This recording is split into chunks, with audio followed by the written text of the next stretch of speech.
अगर आईएमएफ ने आपको पैसे नहीं दिए तो दुनिया का कोई भी और बैंक आपको पैसे नहीं देगा। पेट प्रोजेक्ट्स अगर नहीं होंगे तो पाकिस्तान को तो कोई फर्क नहीं पड़ेगा। हर बंदा चाहता है ट्रांसपोर्ट बेहतर हो, तो समझते हैं कि लोगों की जो उम्मीदें हैं उस पर हम पूरा उतरे। I think from the legend of Mullah Jack, I mean we've basically broken new ground. Show people that it can be done. एहतियाती तदाबीर लाजमी रखनी चाहिए। तबीयत खराब हो तो लाजमी डॉक्टर से रुजू करें। लाइन लोग तो इसका शिकार बनेंगे ना। ट्रांस कम्युनिटी का माइंडसेट चेंज करने की जरूरत है।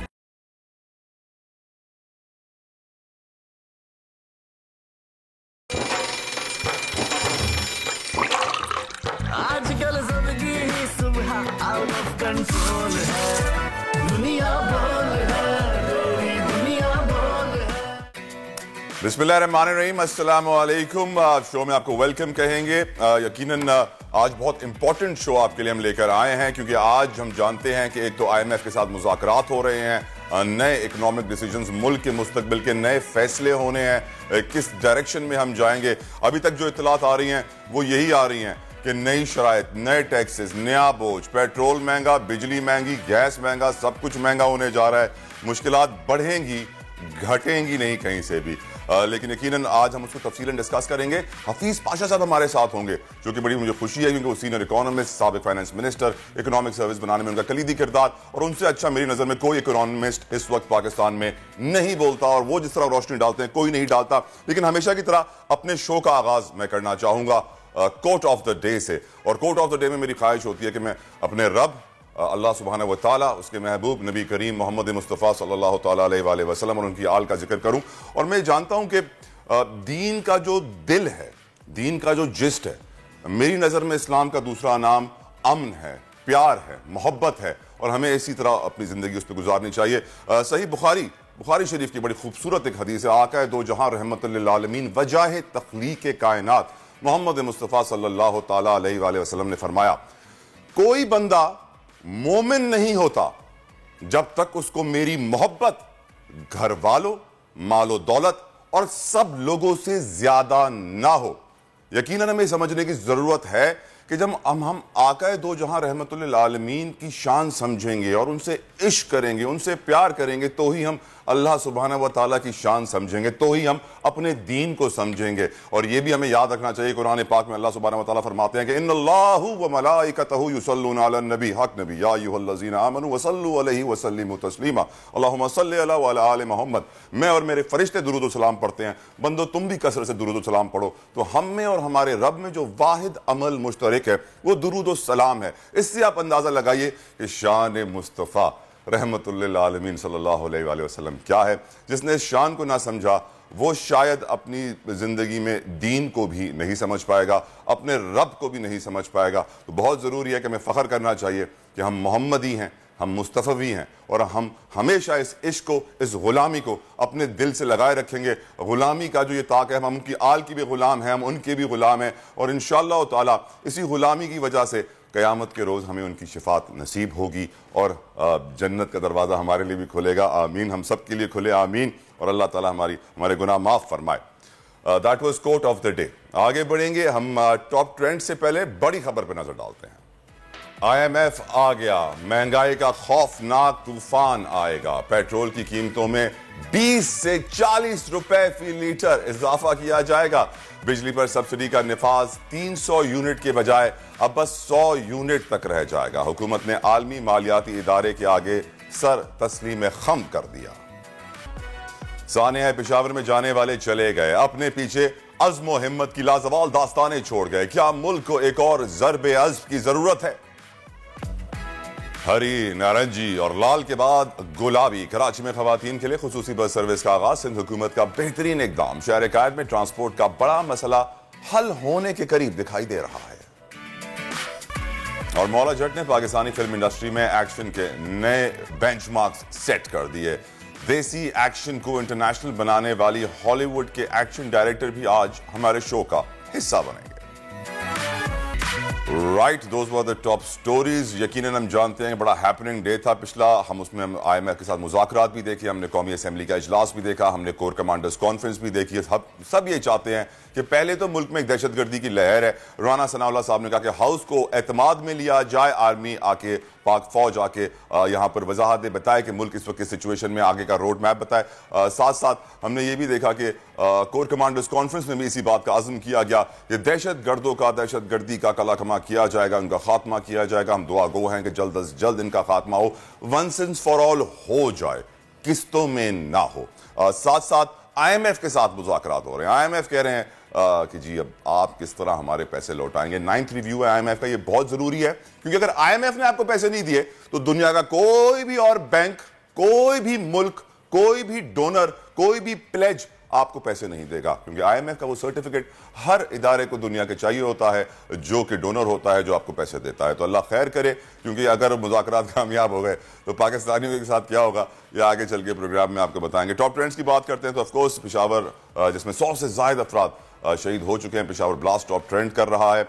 और पेशावर के बाद मुल्क में एक आवाज़ उठी है कि अब दहशतगर्दी का खात्मा होना चाहिए, कोई और रास्ता नहीं है, लाहे अमल बताया जाए।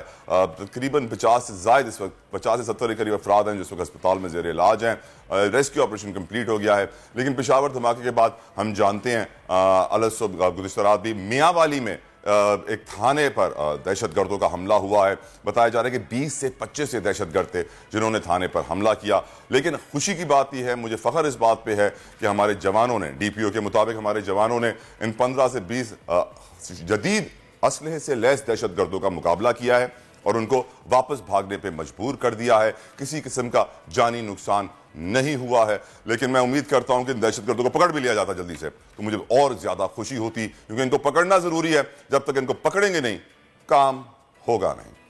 आगे बढ़े तो कौमी स्टार रिजवान, हमारे बड़े फेमस बैटर या बैट्समैन मोहम्मद रिजवान इन दिनों सोशल मीडिया पर एक बार फिर छाए हुए हैं। बताया जा रहा है कि बांग्लादेश प्रीमियर लीग में मोहम्मद रिजवान की अच्छी परफॉर्मेंस, बड़ी बेहतरीन, उन्होंने 50 दागी। उसके बाद पार्टी शुरू हुई, मस्तियों से वो एंजॉय कर रहे थे और उनकी वो पार्टी की वीडियोस, शायद डांस भी कर रहे हैं उन वीडियो में, वो बड़ी ट्रेंड कर रही हैं, लोगों ने बड़ी पसंद की। अब तक 5000 से ज़्यादा सारिफीन रिजवान के लिए ट्वीट कर चुके हैं। हाय काश हमारे हॉकी के लिए भी ट्वीट करते हैं, क्योंकि हॉकी हम जानते हैं कि इस वक्त हम क्वालिफाई नहीं कर सके हॉकी के वर्ल्ड कप के लिए। जो टीम हॉकी की चैंपियन रहती थी 5-10 साल मुसलसल, आज वो हॉकी वर्ल्ड कप के लिए नहीं कर पाई, क्योंकि हम सारा पैसा क्रिकेट को जो दे देते हैं। क्रिकेट जब इतने करोड़ों रुपए, 400-500 करोड़, तो सिर्फ एक इवेंट PSL ले जाता है, किसी और खिलाड़ी को स्पॉन्सर मिलता नहीं है। हॉकी को फिर भी गवर्नमेंट पैसे देती है, लेकिन हॉकी का हाल ये हो गया है हम वर्ल्ड कप के लिए क्वालिफाई नहीं कर सके, जो वर्ल्ड कप हम जीत कर लाते थे। अल्लाह हम पे रहम फरमाए। यकीनन ये वो सूरत हाल खेल की है जिससे हमारे मुल्क की सियासी मुआशी सूरत हाल वाज़ेह हो जाती है। और हम जानते हैं कि इस वक्त जो मुआशी सूरत हाल है, मैं आपको थोड़ा सा एक ओवरव्यू यहाँ पे आउटलुक देना चाहूँगा। बलूचिस्तान में हम जानते हैं कि बलूचिस्तान के पास इस वक्त सैलरियाँ नहीं हैं अपने मुलाजमीन को देने के लिए। हमारे रेलवे के वजीर हैं साद रफीक साहब, वो कह रहे हैं हमारे पास सैलरियाँ नहीं हैं मुलाजमीन को देने के लिए। मुल्क की जो सूरत हाल है, अल्लाह खैर करे, तफसीलन में डिस्कस करूंगा हाफिज पाशा के साथ, लेकिन इस वक्त हमें शायद पेशावर को डिस्कस करना है। बताया जा रहा है कि हमारे शायद नुमाइंदे भी हैं वहाँ से, आसिफ शहजाद हमारे नुमाइंदे हैं पेशावर से। मोहम्मद नोमान है जी, मोहम्मद नोमान हमारे साथ मौजूद है। नोमान, मुझे डिटेल्स बताइए, क्या इत्तलात है आपके पास लेटेस्ट?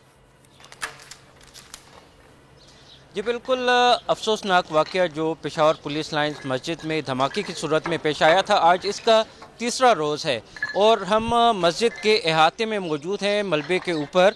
और अभी भी आप मेरे अकब में देख सकते होंगे कि मस्जिद की सफाई का काम जारी है। जो मुलाजमीन हैं पुलिस लाइन्स के, वो अपनी मदद आपके तहत ईंटें और बाकी जो यहाँ पर मलबा पड़ा हुआ है उसको उठाने में मसरूफ़ हैं। और आज इस अफसोसनाक वाक़े का तीसरा रोज़ है। अभी तक हम देख रहे हैं कि जो मस्जिद में मलबा पड़ा हुआ है इसको मुकम्मल तौर पर साफ़ नहीं किया जा सका, ईंटें अलग की जा रही हैं। इसके अलावा जो बाकी यहाँ पर मलबा पड़ा हुआ है उसको हटाने का काम जारी है। यहाँ पर आपको बड़े बड़े सरिये भी नज़र आएंगे, पिलर्स पड़े हुए हैं, इनकी सफाई का काम जारी है और पुलिस एहलकारों की जानिब से यहाँ पर सिक्योरिटी के इंतज़ामात भी देखने में आ रहे हैं। और जहाँ तक अगर हम तहकीकात की बात करते हैं तो सारा फोकस इस चीज़ पर है, आईजी खैबर पख्तूनख्वा मुअज़्ज़म जा अंसारी के मुताबिक कि किस तरह दहशतगर्द इस कार्रवाई में कामयाब हुआ है। सीसीटीवी कैमरों की मदद से रिकॉर्ड जा रहा है। जो मुबैना हमला आवर है हुज़ैफ़ा, जिसका असल नाम अयास था, उसको ढूंढने की कोशिश की जा रही है। सीसीटीवी कैमरों की मदद से देखा जा रहा है कि किस रास्ते से वो यहाँ पर आया। उनका ये भी कहना था कि थोड़ा थोड़ा बारूद इकट्ठा करके पुलिस लाइन्स लाया गया है, जो कि नोमान मैं आपसे पूछना चाहूँगा, आप पेशावर से रिपोर्टिंग करते हैं। पेशावर वो शहर है कि जब अफगानिस्तान में तालिबान की हुकूमत आई थी तो तालिबान के झंडे यहाँ लहराए गए थे। अब पेशावर वो शहर है जो प्रोविंशियल कैपिटल तो है ही है, लेकिन हम जानते हैं कि कबायली इलाकों से ये कितना करीब है। 2-3 घंटे के बाद यहाँ पे कबायली इलाके शुरू हो जाते हैं। यहाँ पर लॉ एंड ऑर्डर की सिचुएशन की बात की जाए तो बन्नू भी हमारे सामने है। दिसंबर के महीने में भी इमाम बारगाह पे हमला हुआ था यहाँ पर, फिर जनवरी में मस्जिद को निशाना बनाया गया है। तो ये लॉ एंड ऑर्डर की जो सिचुएशन है, यकीनन कोर कमांडर कॉन्फ्रेंस में हमारी अस्करी क़यादत ने इस बात का अज़म किया कि हम टारगेटेड ऑपरेशंस करेंगे, इनका खात्मा करेंगे। ऑपरेशन ज़रब अज़ब है, ऑपरेशन ये है, ऑपरेशन वो है। क्यों हम खात्मा नहीं कर पाए आज तक दहशतगर्दी का, आपकी नजर में मिस्टर नोमान? जी बिल्कुल, बात यह है कि जब साने APS रोनुमा हुआ था उसके बाद नेशनल एक्शन प्लान बना था और पूरी कौम बशमूल हुकूमत और सिक्योरिटी इदारों के वो तमाम यकजा हो गए थे और दहशतगर्दी के ख़ात्मे के लिए एक बाकायदा बड़ा मंसूबा बनाया गया था। और अभी तक उस पर देखा जा रहा है और इस पर तनकीद भी की जाती है मुख्तलिफ हलकों की जानिब से कि अगर इस प्लान पर हकीकी मानों में अमल दरामद होता तो आज ये सानहा पुलिस लाइन्स मस्जिद में रोनुमा ना होता। और अफसोस यही किया जाता है कि वाक़यात हो जाते हैं। और मेरे भी कुछ दोस्त यार हैं कुछ ऐसे फोर्सेस में जो बताते हैं कि जब ऑपरेशन होता है तो एक रास्ता 3 जगहों से हम उनका रास्ता रोकते हैं, एक जगह उनके भागने के लिए भी रखते हैं। अल्लाह करे कि हम ऐसा ऑपरेशन करें कि खात्मा हो जाए दहशतगर्दी का मुकम्मल तौर पर। बहुत बहुत शुक्रिया मोहम्मद नोमान। करते हैं कि जो कल कोर कमांडर्स कॉन्फ्रेंस हुई है उसका इंपैक्ट हम मुल्क की इस वक्त लॉ एंड ऑर्डर की सिचुएशन पर देखें। वापस आते हैं, फिर से बात करते हैं IMF की। IMF ने जी तैयारी कर ली है पाकिस्तानियों पर बम गिराने की। बिजली महंगी होने वाली है। बिजली पर सब्सिडी पहले 300 यूनिट तक मिलती थी, अब 100 यूनिट तक मिलेगी। पेट्रोल 35 से 50 रुपए बढ़ने वाला है। एक्सपोर्ट सेक्टर आपका टेक्सटाइल, जहां पर ऑलरेडी 4 से 5 लाख लोग बेरोजगार हो गए हैं। कहा जा रहा है कि मजीद 15-20 लाख लोग वहां पे बेरोजगार होंगे, उसके ऊपर टैक्स लगाया जा रहा है। नए टैक्स से 100 से 200 अरब रुपए के आ रहे हैं। लग्जरी टैक्स, फ्लड लेवी, हर किस्म के टैक्स लगा दिए गए हैं। ऐसा लग रहा है कि हम IMF की हर शर्त मानने को तैयार हैं। पाकिस्तान बर्दाश्त कर लेगा, पाकिस्तानी कौम, कोई मसला नहीं है, कीमा बनेगा ना, नो प्रॉब्लम। मैं ये सोचने पर मजबूर हूं कि हुकूमत चाहती है कि अवाम अपने बजट को टाइट से टाइट करते रहें और अपने बजट में ज्यादा से ज्यादा टैक्स दे, लेकिन हुकूमत क्यों नहीं अपने बजट को टाइट करती? वो क्यों नहीं अपने अखराजात कम करती? कहां गए वो ऑस्टेरिटी मेजर? सब भूल जाते हैं हुक्मरान। अवाम की खैर अल्लाह ही मनाएगा, अल्लाह ही बचाएगा इस अवाम को। सलमान शाह साहब मेरे साथ मौजूद हैं, साबिक फाइनेंस मिनिस्टर हैं, बड़े इकोनॉमिस्ट हैं। Thank you so very much Shah साहब, आपने अपना कीमती वक्त सुबह सवेरे दिया। ये बताइए, IMF जो इस वक्त शराइत लेकर आया है, जो इस वक्त मुज़ाकरात जारी हैं, पाकिस्तान कहां खड़ा है शाह साहब? क्या ये लोग ये वजन टैक्सों का बोझ बर्दाश्त कर पाएंगे? देखें, ये तो अब जितनी कीमत हमने अदा करनी है वो तो करनी पड़ेगी, क्योंकि आपके ओवरऑल जो इकोनॉमिक सिचुएशन है वो बहुत ख़राब है। आप तकरीबन डिफ़ॉल्ट के करीब हैं, तो आपको अपना पुल अप तो करना पड़ेगा और सारा बोझ तो अवाम पे ही पड़ेगा, और किसने लेना है? लेकिन सर मैं ये सोचने पर मजबूर हूं। देखिए, हमारे हुक्मरानों के पास, हमारी हुकूमत के पास इतने सारे एसेट्स हैं। फॉर एग्जांपल रेलवे की मिसाल ले लेते हैं। रेलवे के अंदर उनके पास तनख्वाहें देने को पैसे नहीं है। बलूचिस्तान हुकूमत कह रही है हमारे पास हुकूमत चलाने को पैसे नहीं है। बहुत सारे ऐसे इदारे हैं जो इस वक्त चल नहीं, लेकिन वो बेचे जा सकते हैं। बहुत सारे ऐसे एसेट्स हैं, बहुत सारी ऐसी प्रॉपर्टीज हैं ऐसी प्राइम लोकेशन पे कि उनको भी बेचकर पाकिस्तान के कर्जे दिए जा सकते हैं। बहुत सारे तो माहिरीन ये कहते हैं कि फॉर एग्जांपल शार फैसल के ऊपर जो सरकारी जमीन है, कराची का बड़ा इंपॉर्टेंट एरिया है, इसको बेच दें, पाकिस्तान के सारे बैरूनी कर्जे उतर जाएंगे। इस्लामाबाद में जी मरगला रोड है जी, वो फैसल मस्जिद वाला, उसके ऊपर इतनी जमीनें हैं सरकार के पास, वो बेच दें, पाकिस्तानी कर्जे उतर जाएंगे। पर हो ये रहा है कि हुकूमत शाह साहब अपने खर्चे कम नहीं करेगी, उनका लाहो लश्कर वही होगा। गवर्नर हाउस की बुलेट प्रूफ मर्सिडीज का एक टायर इस वक्त 15 से 20 लाख रुपए का है, जो हर साल बदली होगा, लेकिन पाकिस्तानी कौम को रिलीफ नहीं मिलेगी। इनके हाई स्टाइल लाइफ स्टाइल चलता रहेगा, इनको कोई नहीं रोकेगा। यही इंटरनेशनल दौरे, यही शश्के इनके जारी रहेंगे सर, और आवाम बेचारी मर जाए। शाह साहब से है क्योंकि अभी आप देखें इस वक्त हमारा जो बजट है उसमें कम से कम 1000 अरब रुपए का तो पब्लिक सेक्टर डेवलपमेंट प्रोग्राम है, और हमें पता है कि उसमें क्या होता है। उसके बाद हमारी ये जो सफ़ेद हाथी हैं, इन पे भी इसी किस्म के 500 से 600 अरब रुपया इनके ऊपर सब्सिडीज़ में जाता है। फिर बिजली के कारखाने हैं, उनमें तबाही होती है, लॉसेस होते हैं। 4000 अरब का सर्कुलर डेट सर, और सर्कुलर डेट, और ये सारी चीज़ें जो हैं ये IMF ने तो ठीक नहीं करनी ना, ये तो हमने ठीक करनी है।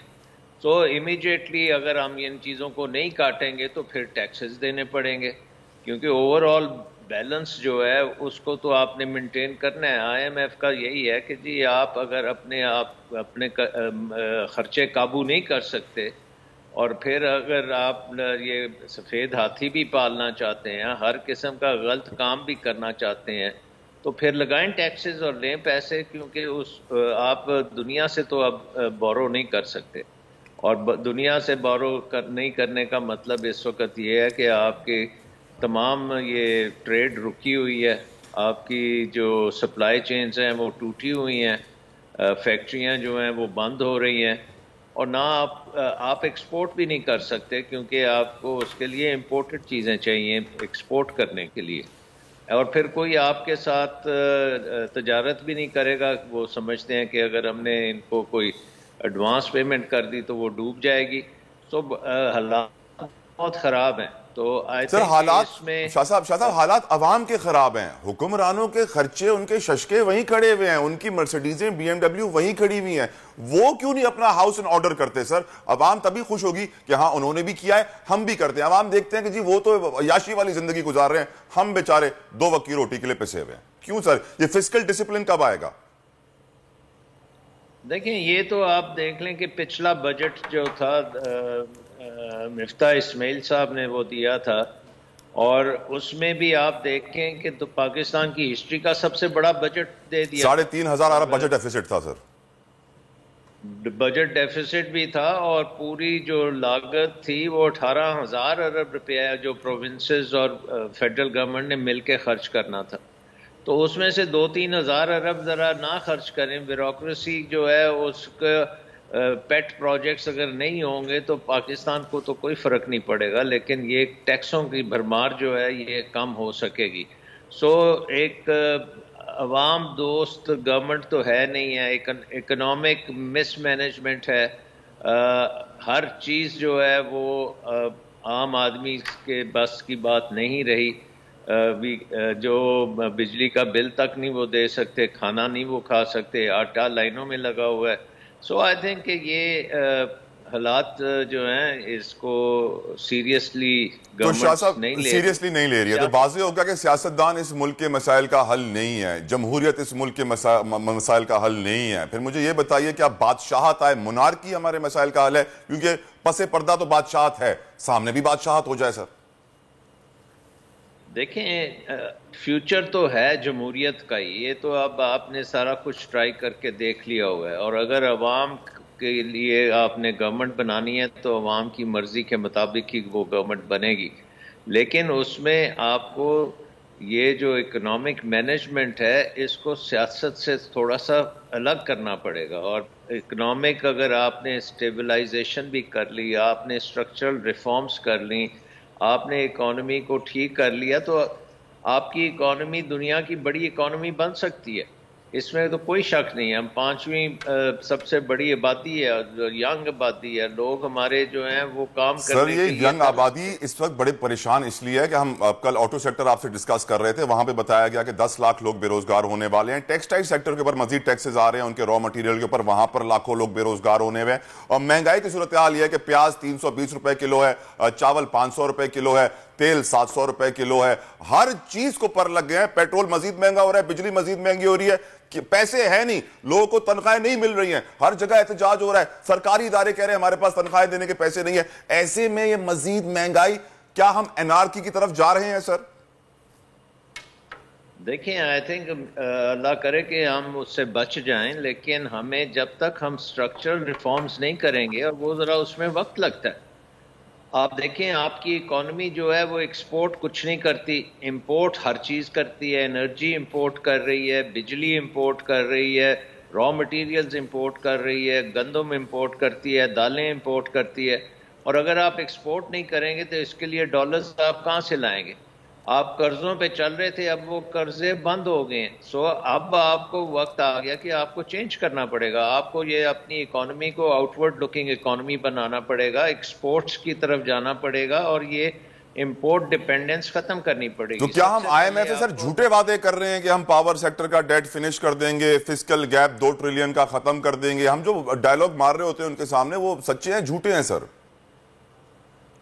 वो ये कोशिश करेंगे अवाम से लेने की, और जब अवाम रेजिस्ट करेंगे तो फिर वो हैंड्स अप कर देंगे, और फिर वो IMF प्रोग्राम फिर डिरेल हो जाएगा, और फिर आप फर्दर गिर जाएंगे गड्ढे में।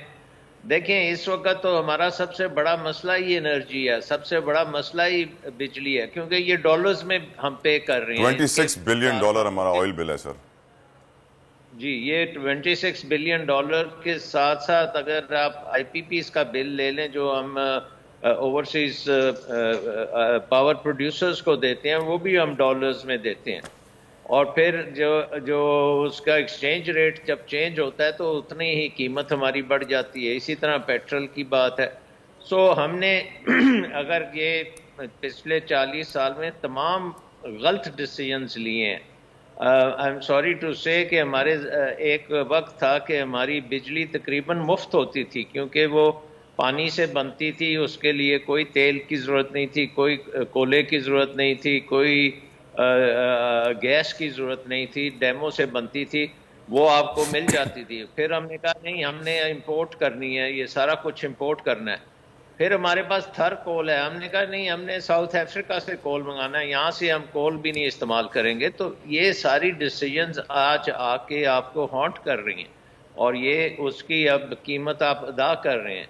इसके साथ साथ आप देखें, ये इतने सफ़ेद हाथी पाले हुए हैं, इनको भी आप खिलाते चले जा रहे हैं, कोई रिटर्न नहीं। अल्लाह रहम करे। सलमान शाह साहब, thank you so very much sir, आपने सबसे पहले अपना कीमत दिया। लेकिन एक बात वाज़ेह है कि आज काबीना का इजलास है जिसमें 2 ऑर्डिनेंस पेश किए जाएंगे। बिजली, गैस, पानी, रोटी, कपड़ा, मकान, कुछ नहीं बचा अब सस्ता, सब हो गया इंतहाई महंगा। अवाम कितना करेंगे और बर्दाश्त, ये मैंने देखना है, क्योंकि अब बर्दाश्त से तो सबके गुजर चुकी है, लेकिन फिर भी बोझ डाला जा रहा है टैक्सेस का। आज भी मुज़ाकरात। अल्लाह रहम करे। एक ब्रेक लेते हैं। आजकल जिंदगी ही सुबह आउट ऑफ कंट्रोल है, दुनिया बोल है, दुनिया बोल है।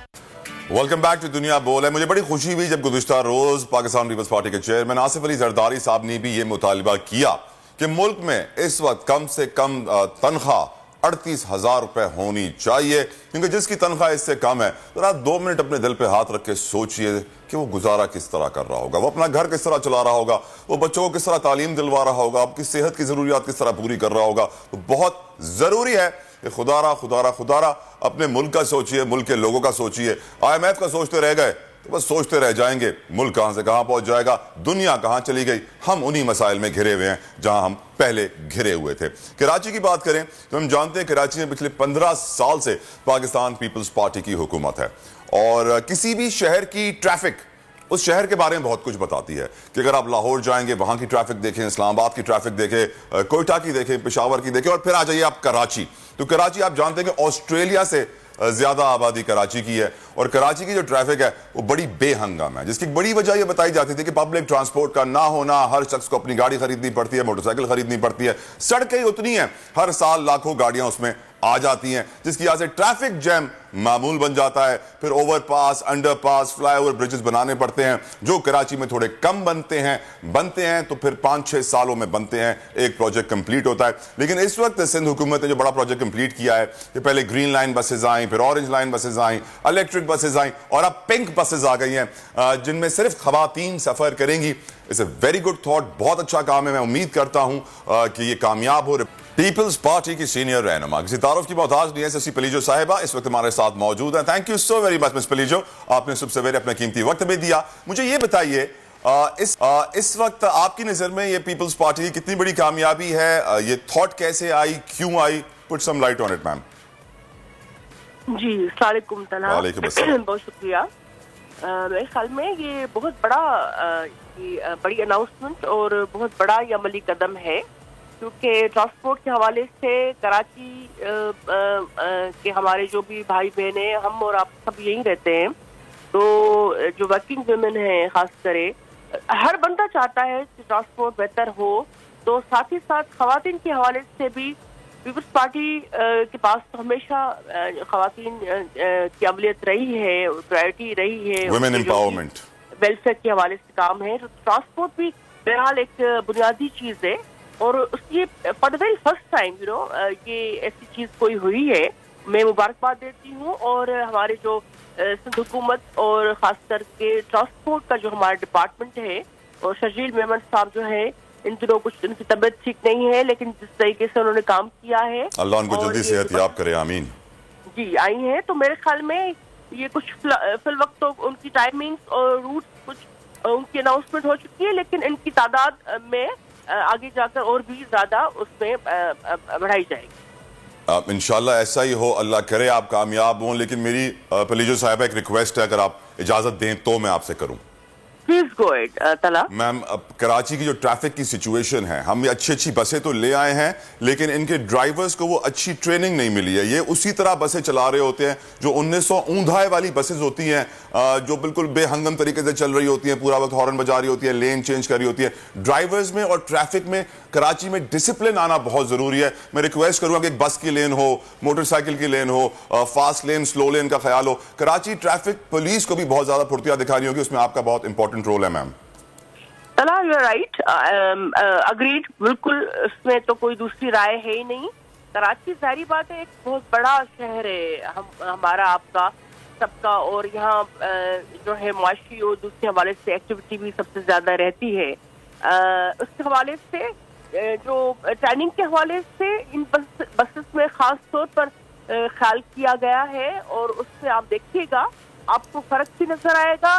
और जाहिर बात है एक चीज जो रास्ते पर होगी, और इतनी बड़ी ये एक अचीवमेंट है और इतना बड़ा जो है ये काम है, तो जाहिर बात है इस का दारोमदार ड्राइविंग पर भी है, न सिर्फ पिंक जो पीपल्स सर्विस है इस हवाले से, लेकिन दूसरी भी हमारी जो गवर्नमेंट की जो ट्रांसपोर्ट है, इस हवाले से इस पर फोकस किया जा रहा है, मजीद किया जाएगा। आपकी राय, बोर्ड की राय भी इसके लिए बहुत ही हमारे लिए इम्पोर्टेंट है, और आज का दिन जैसे मैंने कहा बड़ा ही अहम है। तो ये सारी चीजें, उस पर काम भी हुआ है, अभी मजीद होगा भी, इम्प्रूवमेंट गुंजाइश तो बहरहाल। और अब तो कराची वालों ने आपको मैंडेट भी दे दिया है, बल्दियाती इंतखाबात में वाजे हो गया कि वो पीपल्स पार्टी के साथ है, तो अब आपके ऊपर ज्यादा रिस्पॉन्सिबिलिटी है कि उनकी ज्यादा अच्छी सर्विस की जाए। बिल्कुल तला, ये बात आपने बजा की, और हम समझते हैं, और ये जिम्मेदारी अपने कांधों पर हम महसूस करते हैं। हम समझते हैं कि लोगों की जो उम्मीदें हैं उस पर हम पूरा उतरे, चूंकि चेयरमैन बिलावल भुट्टो जरदारी साहब का भी यही कहना है, और कराची हमारे लिए अहमियत का हामिल शहर है, हमारा आपका सबका शहर है, सबकी नजरें हैं इस पर, और उसका अमन अमान हो, उसकी जो बुनियादी सहूलतें हैं, वेलफेयर के हवाले से जो भी चीजें हमने जो राइज की हैं, खास करके हमारी पार्टी के हवाले से जो पॉलिसीज है, उसमें तो कराची पर बहुत ही फोकस है। हर आए दिन आपने देखा कि हम कोई ना कोई चीज लॉन्च कर रहे होते हैं, कोई ना कोई जो है इफ्तिताह हो रहा होता है, तो उसमें ये जो इंफ्रास्ट्रक्चर है या जो ट्रांसपोर्ट है, ये इस पर बहुत ही फोकस है और मैं शर्जील मेमन साहब की एफर्ट्स को भी मैं सराहती हूँ। उन्होंने बड़ा ही उस पर अच्छा काम किया है। पुलिस साहब, एक आप आखिरी सवाल रिक्वेस्ट भी कर रहा हूं उसके अंदर, सवाल के अंदर एक तो रिक्वेस्ट मेरी है, बसों के लिए बस स्टॉप्स का इंफ्रास्ट्रक्चर बहुत जरूरी है कि वो बसें कहीं भी रुककर मुसाफिर को ना उठाएं, कहीं भी रुककर मुसाफिर को ना उतारें, स्टॉप्स होने चाहिए। और एक जो तनकीद की जाती है कि पहले भी ग्रीन बसेस आई थी, वो गायब हो गई, कहां चली गई मालूम ही नहीं पड़ा, इनके साथ तो ऐसे नहीं होगा।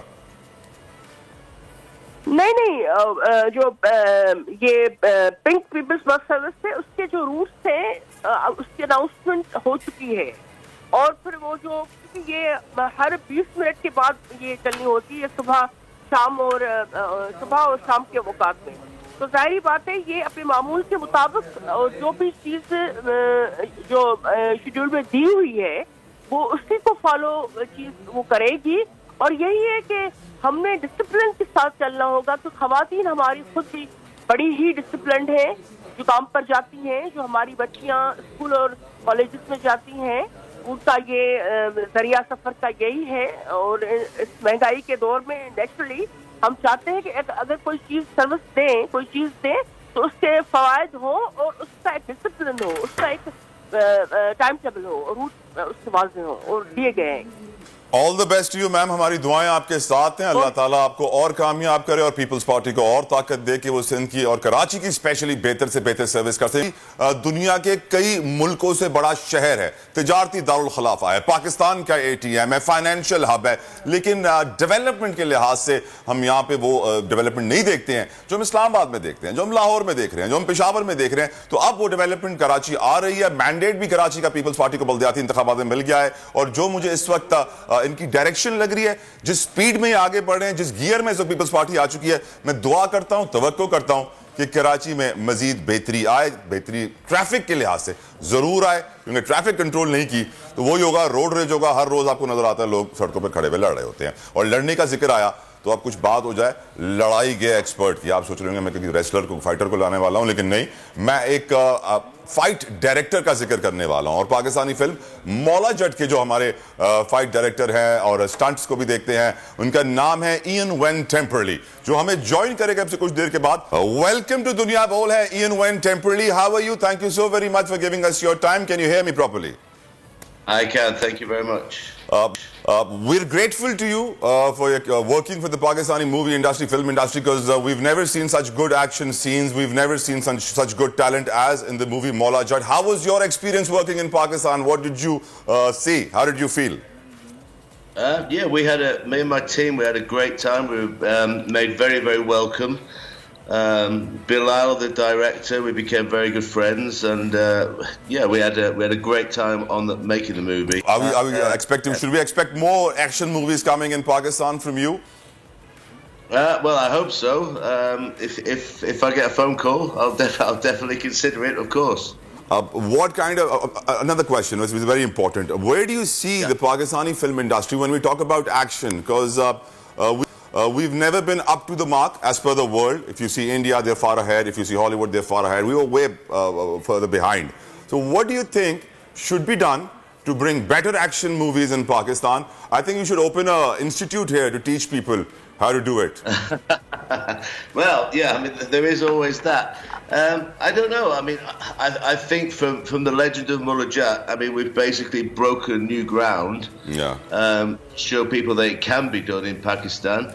And yeah, like you say, it's a case of bringing people up to speed and training them in the art that is stunt direction. Who was better, Fahad Khan, Hamza Abbasi, or someone else? No, I think they all worked very hard and they all brought something to the table. I can't say I had a favourite. That'd be unfair. I've been told that you're in India right now and you're working on some big projects. Would you like to tell us about that?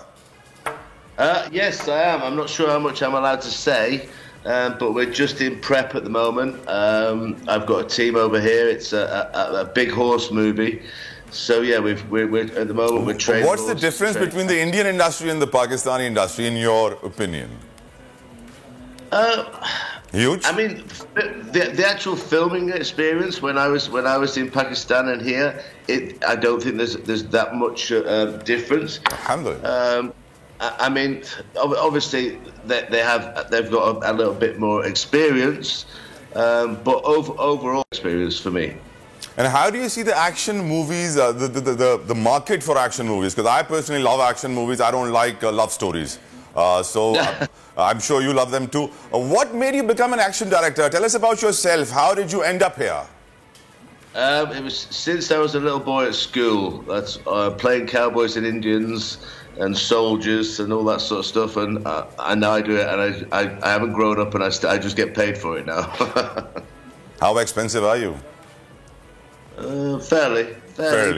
One needs to be expensive to survive in this world these days. I'm grateful to you, Ian, for working for our movie Maula Jatt, because that is it's a proud moment for all Pakistanis. When we see Maula Jatt, we see that action scenes, we see that kind of cinematography, videography. I'm really happy that you worked for Maula Jatt, and I hope to see you in more Pakistani movies in the coming time.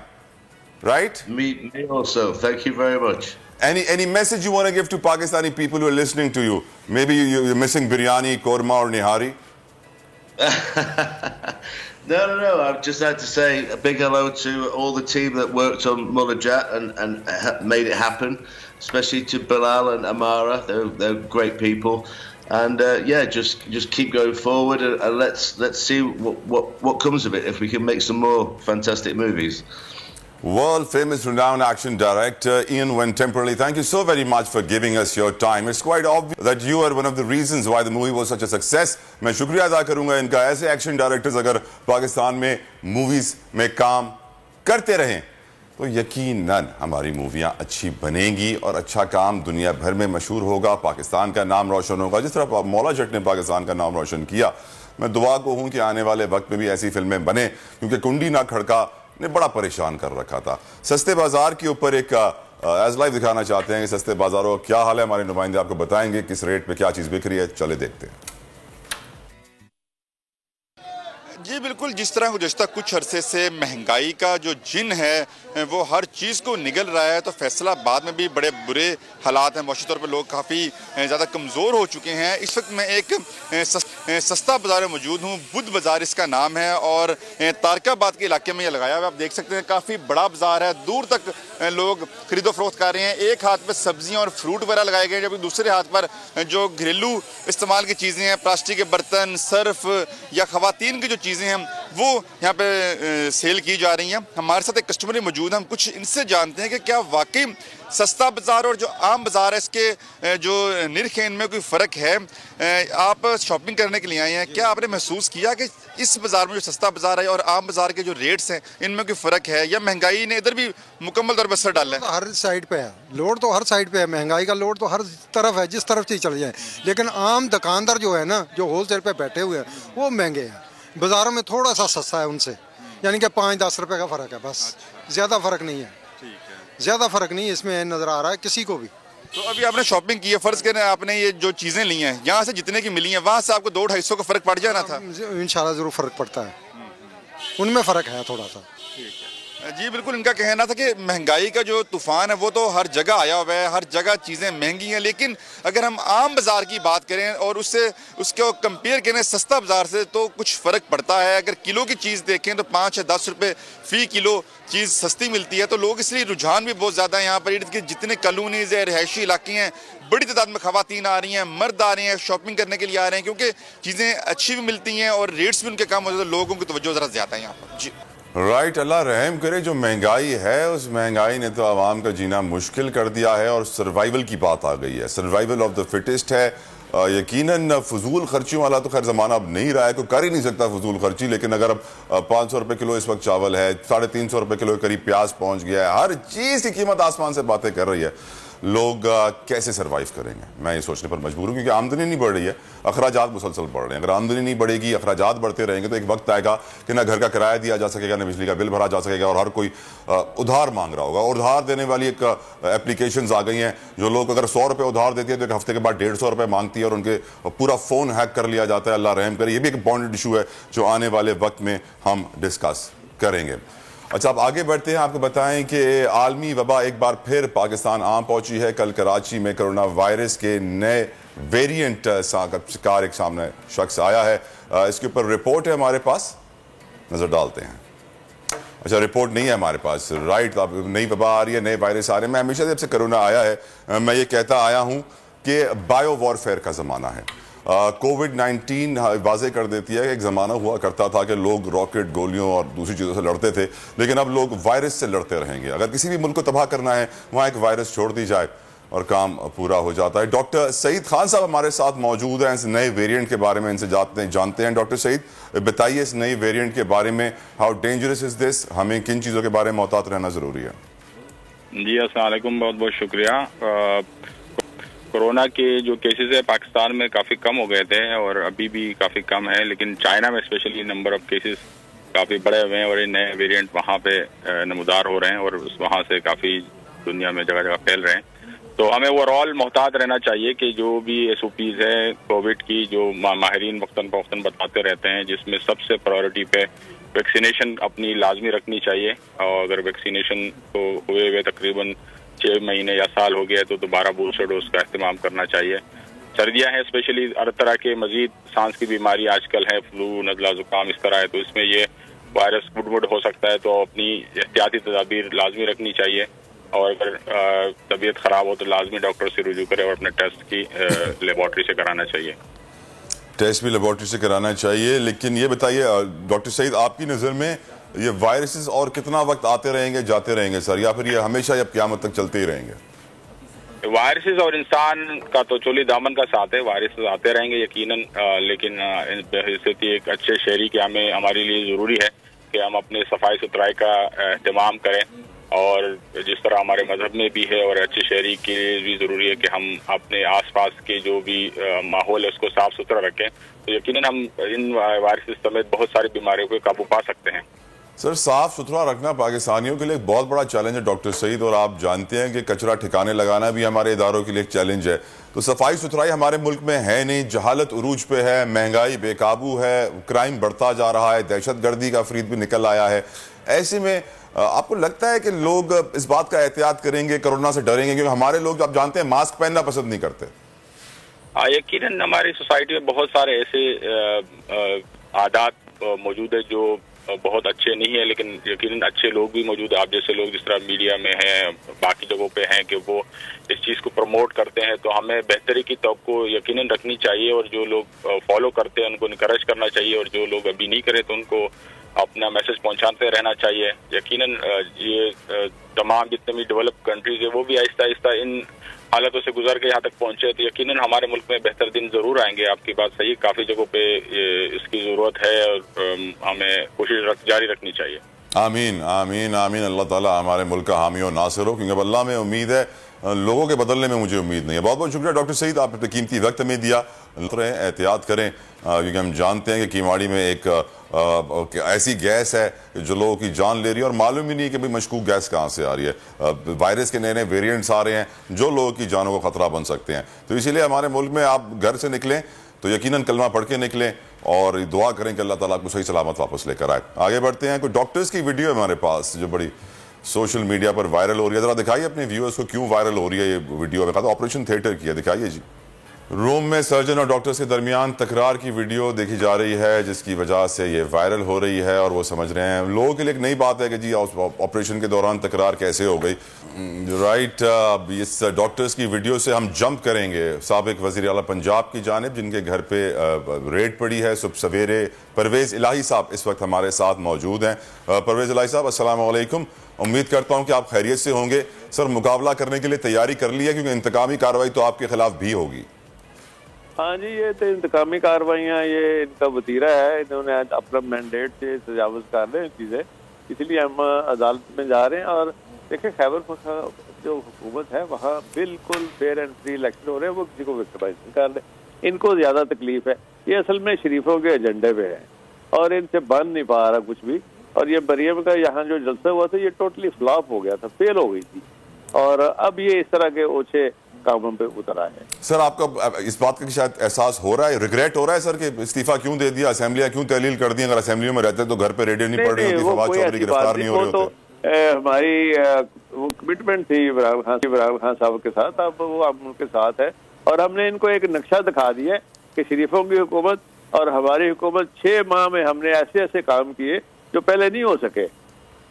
यकीनन परवेज इलाही साहब, आपकी performance बड़ी अच्छी थी, लेकिन अब कहानी ये है कि डर्टी पॉलिटिक्स ने सबको परेशान कर दिया है। यहाँ पे इंसानों वाली पॉलिटिक्स तो नहीं हो रही ना सर, इस डर्टी पॉलिटिक्स के ऊपर आप क्या कहेंगे?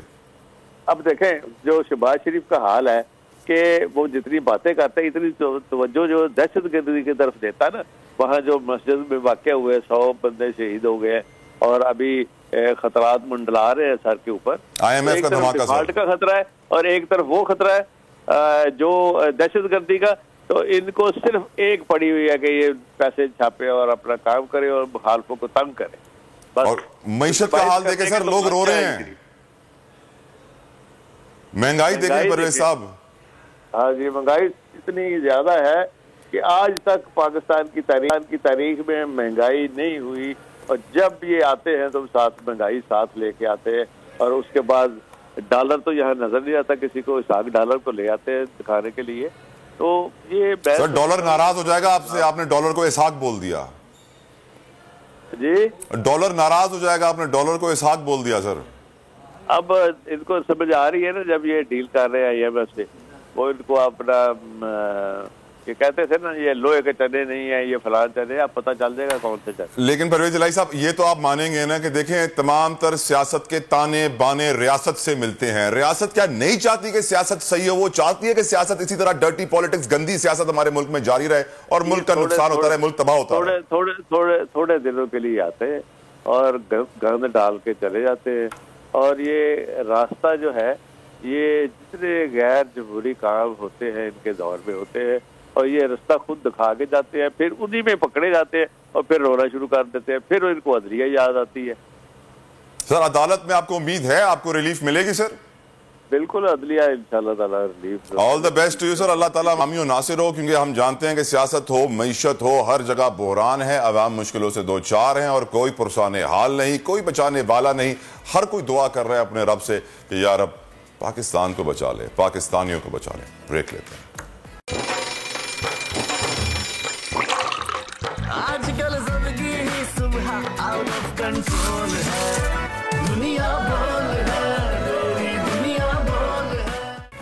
वेलकम बैक टू दुनिया बोल है। बात करेंगे कुछ ऑनलाइन स्कैम्स की, ऑनलाइन सूरत हाल की। हम सब जानते हैं कि ई कॉमर्स बिजनेस पर दुनिया में इसको फ्यूचर कहा जा रहा है, लेकिन हमारे यहाँ पाकिस्तान में एक मुनज़्ज़म ठग माफिया टेक्नोलॉजी की मदद से लोगों को लूटने में मसरूफ है। जी हाँ, आपको बताएंगे कुछ सोशल एक्टिविस्ट से बात हुई हमारी इस बारे में, हमने एक रिपोर्ट भी तैयार की, हमारी टीम में नजर डालते हैं, फिर आपको इसकी तफसीलन डिटेल्स में बताऊंगा कि किस तरीके से लोगों की मजबूरी का फायदा उठाया जा रहा है। लोगों के पास पैसे नहीं है खाने को और फिर ये एप्स आ गई हैं जो लोगों को लूट रही हैं। कैसे, रिपोर्ट देखिए पहले।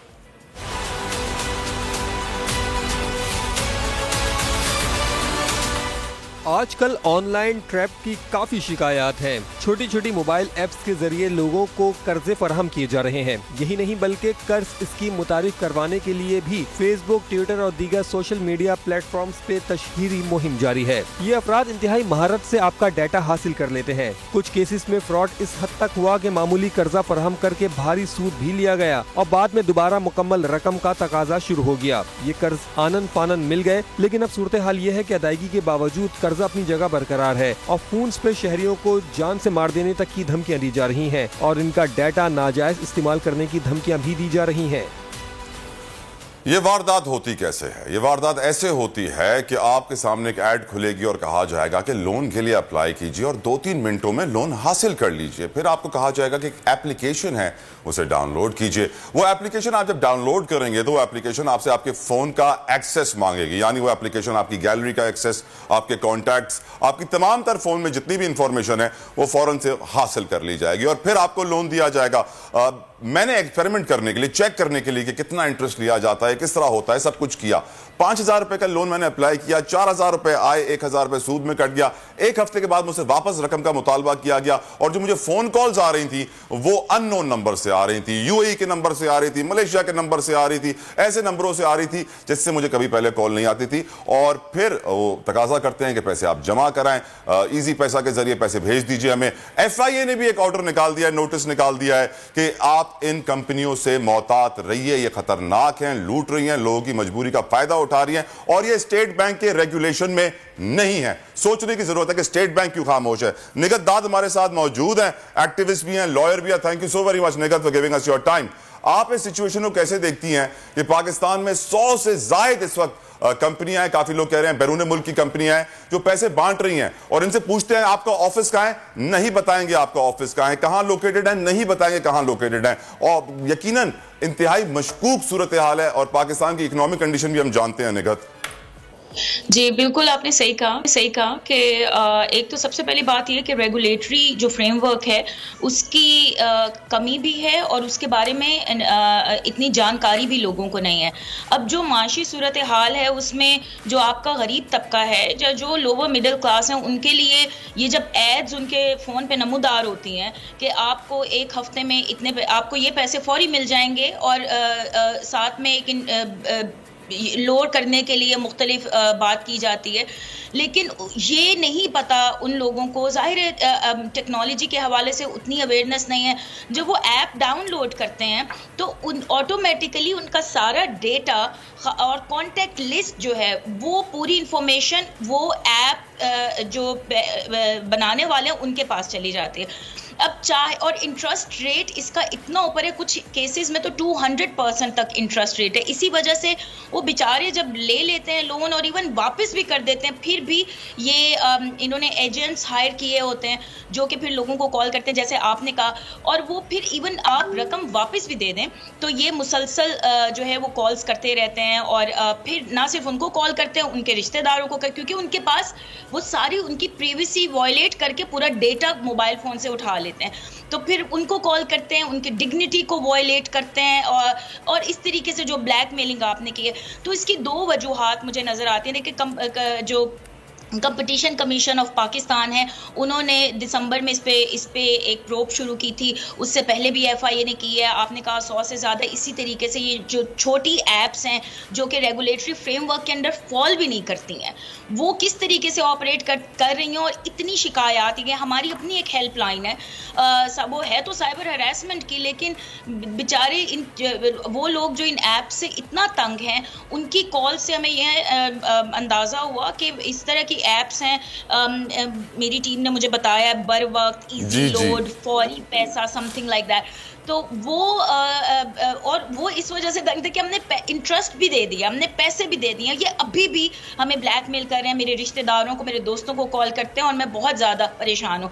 तो ये अब सूरत हाल ये है कि ठीक है, हमारी मौशी सूरत हाल तो इस वक्त ऐसी है पे एक्शन लेना चाहिए। पिछले साल से इस पे इतनी ज़्यादा बात हो रही है, और आगे जो सूरत हाल आ रही है मौशी तौर पे और जो महंगाई की सूरत हाल है, तो आपके लाइन लोग तो इसका शिकार बनेंगे ना, जब उनको नजर आएगा कि उन्हें 3,000-5,000 रुपए मिल रहे हैं फौरी तौर पे।